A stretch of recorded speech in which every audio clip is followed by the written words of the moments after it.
What's up, MD? I'm Whitney Reed. This is Kevin Dehaven. We're with ISS Research, and we're here to talk about our new product line. It's MPR. We have 2 new products under the MPR brand.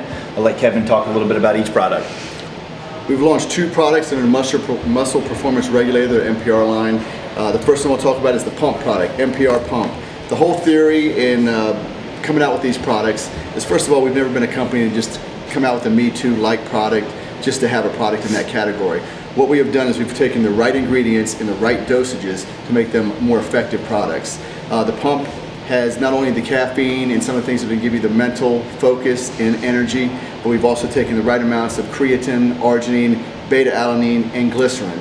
So the results are you get that energy, you get that focus, the beta-alanine gives you a tremendous amount of endurance, and then a ridiculous pump between the creatine, the arginine, and the glycerin. The other product we have is MPR Amino. MPR Amino is a branched chain amino, 4:1 ratio, just meaning there's 4 times the amount of leucine as there is leucine or isoleucine and valine. Leucine is the amino that does all the work as far as building muscle and recovery. So that's what we've done there. It's sugar-free, tastes amazing. You can take a few scoops and put it in with your water while you're training or afterwards. Me personally, I take a few scoops, 2 or 3 scoops, 3 or 4 times a day, and it helps tremendously with my recovery. I've been on both of these products for the past couple weeks. Like I said, amazing pump with the pump product. Branch chains are great as well. And also there are no fillers in these for taste or for any additives. They're the ratio for what we wanted to put in the product is the right amount for the proper dosage for what we want to get out of the product. Like I said, there's no fillers. As you said earlier, no fairy dust involved in these. Both great products. Go to issresearch.com, click on the MPR link, check out both products. Recovery, ridiculous pump. I just won my first Mr. Olympia. Big question now is what's the next step for me? I'm not really sure. I'm working on a film project now. I'm actually in California this week when I go home tomorrow to meet with a really big agency and try to keep this thing rolling. It's been going for about a year now. I'm going to play a Hercules character, John Hercules, in an action film, so that's going to be my main goal right now is to do that, and hopefully if I have the time to actually train and go back and try to win number 5, I will for sure, because I would like to. This year going into the show, I felt the best I ever felt. I did have some problems at the end with some dehydration, and it was actually a pretty scary time. Kevin was with me at my house, actually he was staying with me, and I think I pushed a little hard trying to get more conditioning than last year to be even better, and ended up a little flat. So I'm kind of disappointed because I think I was about 80% of what I could have been. I came back Saturday night and I was pretty much on fire then, and won with straight first on Saturday night. I was much better than Friday and had much more energy. But it just goes to show, you guys that are competitive, the women, years and years, I've been training for 19 years, and we still make mistakes along the way. So I looked unbelievable all the way up until the show, and I think I looked better on Thursday than I did on Friday, and even I still make mistakes. It's still a learning process every time, and people often say to me, Jay, why don't you do the same thing you did last year or this year or whatever the year they think I look my best? And the truth is the body does different things every single year. So it's difficult just to follow, like you write down things in a book and you try to follow those routines that you did, and it just necessarily doesn't work. So I'm more motivated now, not being my best. I think last year I reached one of my best looks ever in 2009 when I came back to win the title. And I think I was a little more satisfied coming off that win than I am this year. So I really hope I can train and go for number 5. Next year. The show's going to be a week earlier, so I think it's the 17th and 18th of September. So I'm actually looking forward to, getting back into training, which right now I'm just going in the gym and kind of pumping up. I, train not as heavy. I was training at your gym the last couple of days, and it's, pretty much now I'm traveling so much. I've been on the road since the Mr. Olympia. I'm doing photo shoots. I actually fly back tomorrow, and I have a photo shoot still on Tuesday for muscular development. So my schedule is just unbelievably tight. He to finish second to me this year, and And a lot of people have asked me, you know, you guys who watch the webcast, you guys watch it? Yeah.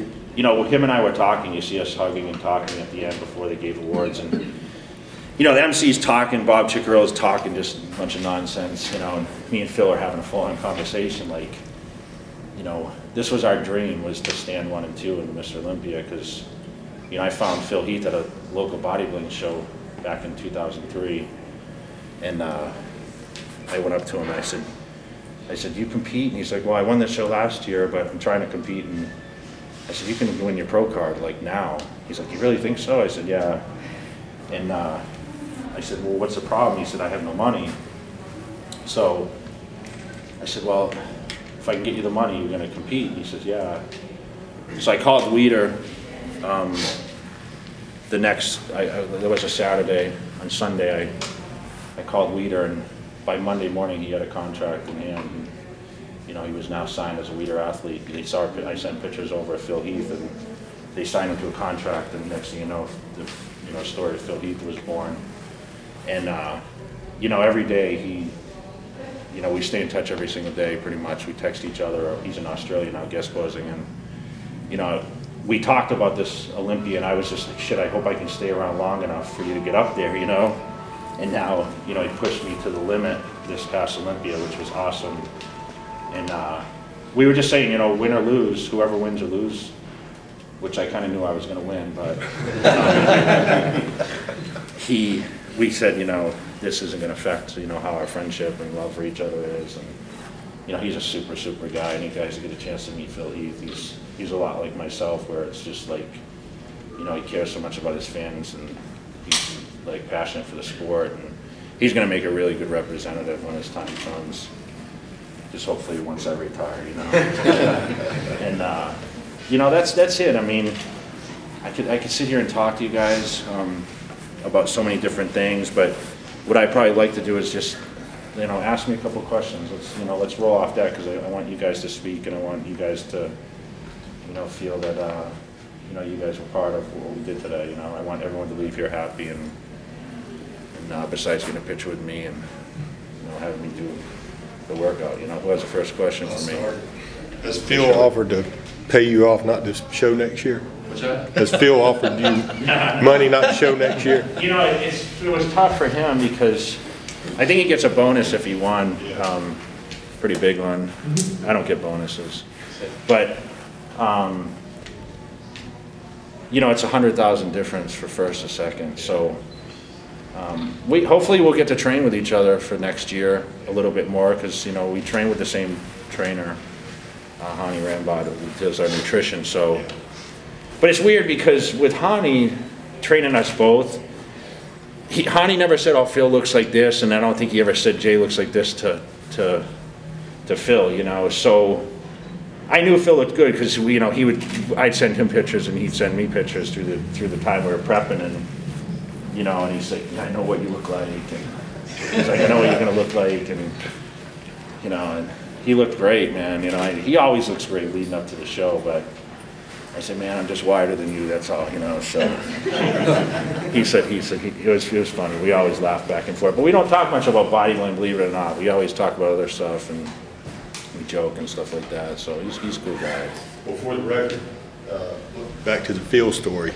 I don't got no money either, and I want to do the Masters. I try, you know, I tell everyone, you know, Muscle Tech does sponsor.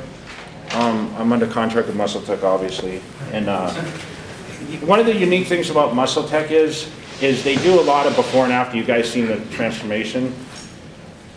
You can sign up on the Muscle Tech website for the transformation if you guys are prepping for a contest, or you're just doing a diet to try to go from looking kind of bad to good. And they will back you up with the product and somewhat, I think, the diet regimen to help you get to that. But all it takes is signing up on the website and saying, okay, this is what I look like, I want to do a transformation. You know, you have to pursue things. Even when I was coming up, I remember once I got popular, I still had to chase a lot of work, because I wanted to make as much money as possible with finance, obviously, what I did. The food was crazy. I mean, I used to buy a whole cow at a time. I lived in Massachusetts, and I mean, I spent so much money on food, and you know, I understand what all you guys go through especially young guys coming into it. I mean, it's so much money to do what I did. I mean, my parents supported me to a certain extent, but I was on my own at, you know, I moved out of my house at 19, so, you know, it was just me, Kerry, and I, you know, trying to make ends meet, and I was working security. I was making $150 a week working 40-hour weeks. And I used to just sit inside. It was a great job because I sat in my Jeep and I just like ate food all the time, and I'd look out, okay, no one's around, you know. So it was the greatest job, but I got paid. I mean, look, I worked 40 hours, I mean, $150. I mean, I couldn't afford much then. I remember buying my first thing of protein, which it was called Perfect 1100, I think it was. And it paid $40 for it. I saved up $40 for this, and I said, this is going to be the secret to get me huge. And I stared at it on the table, you know, and I said, okay, how do I use this? You know, I guess I mix it with milk. I think I use skim milk or something. And I remember I just polished it off in one day. But it tasted so good, you know. I mean, I'm like, yeah, I can eat this.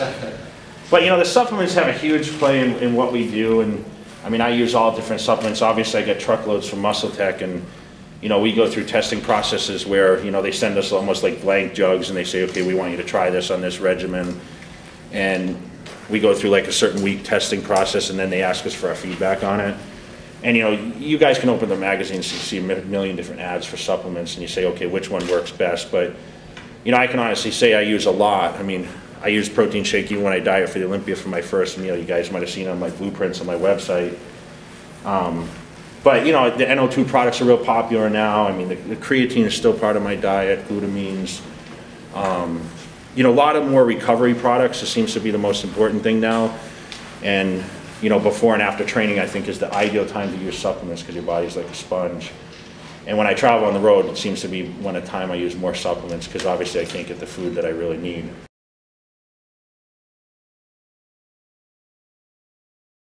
The reason I eat potatoes, a lot of you guys, the guys that train, I can't really speak for the women, probably obviously too, but potatoes make me a lot fuller because of potassium.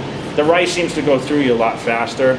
So like when I needed quick carbs, like after I train or whatever, I might eat rice, but I try to stick with the sweet potatoes because obviously you don't have that insulin spike. So not yams, I use actually sweet potatoes because there's a difference between sweet potatoes and yams, where sweet potatoes actually, it's a little drier.